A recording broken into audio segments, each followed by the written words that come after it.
हरे कृष्णा दोस्तों, आप सभी का स्वागत है। सभी भक्तों का स्वागत है।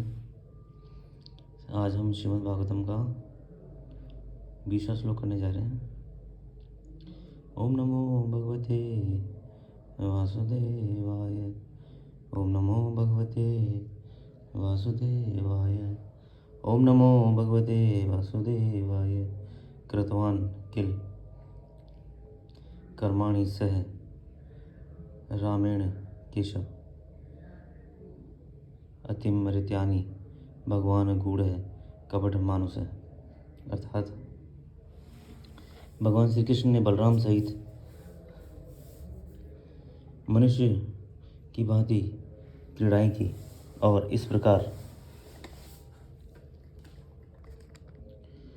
प्रसन्न रहकर अनेक अलौकिक कृत्य किए। तात्पर्य, श्री कृष्ण ने या श्री भगवान पर मानव विकास तथा पशु विकास के सिद्धांत लागू नहीं होते। आजकल विशेष रूप से भारत में इस सिद्धांत का बोलबाला है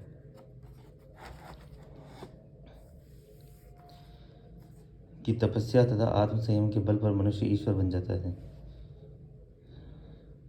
चूँकि भगवान श्री राम, भगवान श्री कृष्ण तथा भगवान श्री चैतन्य महाप्रभु को प्रामाणिक शास्त्रों में बताए गए संकेतों के आधार पर ऋषियों तथा मुनियों ने श्री भगवान के रूप में पहचाना था, अतएव अनेक धूर्त व्यक्तियों ने अपने स्वयं के अवतारों की सृष्टि कर ली। अब तो श्री भगवान के अवतार गणना विशेष रूप से बंगाल में सामान्य व्यापार बन चुका है। कोई भी लोकप्रिय व्यक्ति कुछ योग शक्तियाँ दिखलाकर तथा बाजीगरी के कुछ कर्तव्य दिखलाकर लोकप्रिय मत प्रस्ताव द्वारा श्री भगवान का अवतार बन जाता है। भगवान श्री कृष्ण इस प्रकार के अवतार नहीं थे।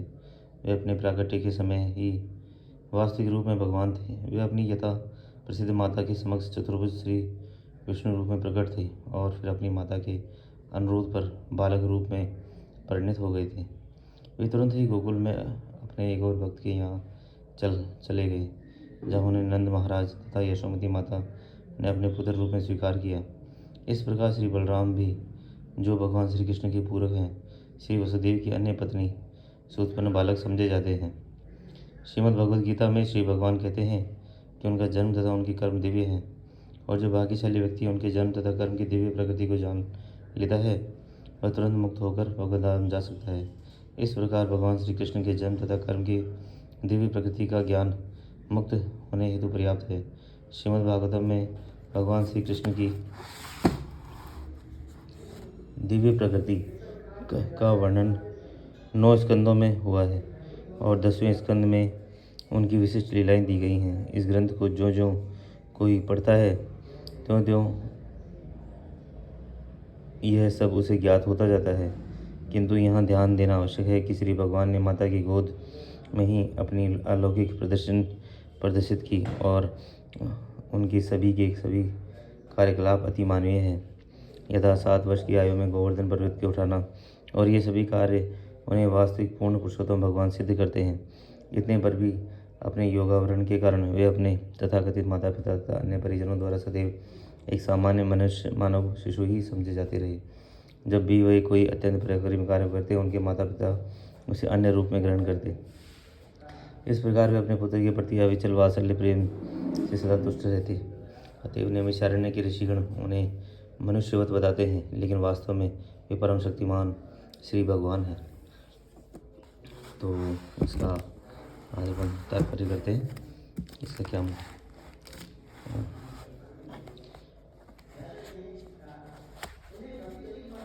इसमें यहाँ बताया गया है कि श्री कृष्ण या श्री भगवान पर मानव विकास तथा पशु विकास के सिद्धांत लागू नहीं होते।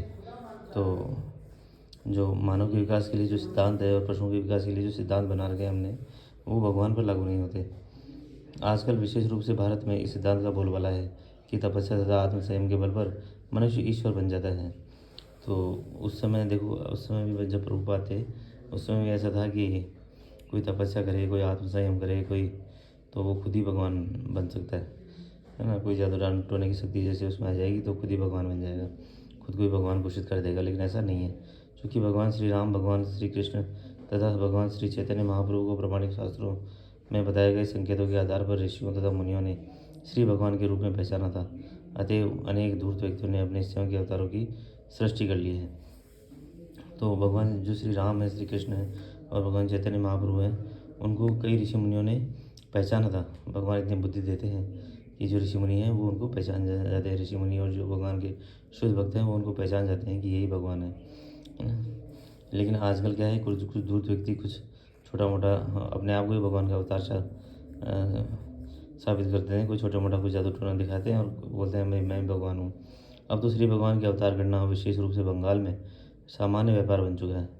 तो बंगाल में तो इसको धंधा ही बना लिया, व्यापार ही बना लिया कि खुद को भगवान उनका अवतार साबित करो और पैसे कमाओ। कोई भी लोकप्रिय व्यक्ति कुछ योग शक्तियाँ दिखलाकर तथा बाजीगरी के कुछ कर्तव्य दिखलाकर लोकप्रिय मत प्रस्ताव द्वारा श्री भगवान का अवतार बन जाता है। तो कोई भी छोटा मोटा जादू दिखाता है और खुद को ही भगवान का अवतार घोषित कर देता है, और या फिर खुद को ही भगवान या तो भगवान का अवतार या खुद को भगवान ही घोषित कर देता है।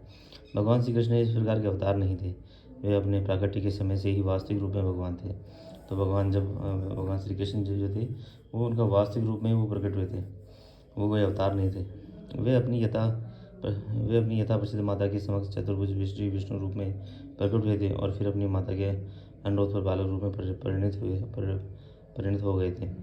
तो उनकी जो माता थी तो वो अपने माता के सामने चतुर्भुज रूप में ही भगवान श्री विष्णु जो प्रकट हुए थे, और फिर जब उनकी माता ने अनुरोध किया तो फिर वो सामान्य बालक रूप में आ गए थे। वे तुरंत ही गोकुल में अपने एक और भक्त के यहाँ चले गए, जहाँ उन्हें नंद महाराज तथा यशोदा माता ने अपने पुत्र के रूप में स्वीकार किया।